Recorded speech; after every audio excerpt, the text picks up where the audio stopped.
Its concept was formulated by Ányos Jedlik, a Hungarian physicist, teacher, and inventor.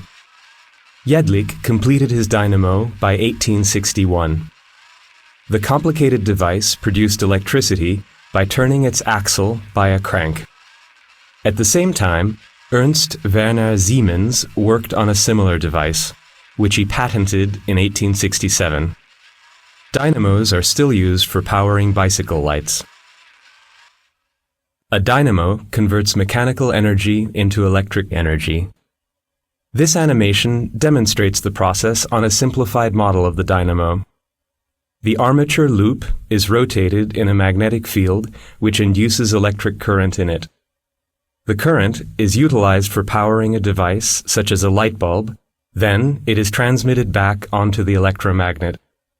The current in the coil induces a magnetic field which increases the magneticity of the iron core. A stronger magnet induces a stronger flow of current, which further strengthens the magnet. That is, the magnetic field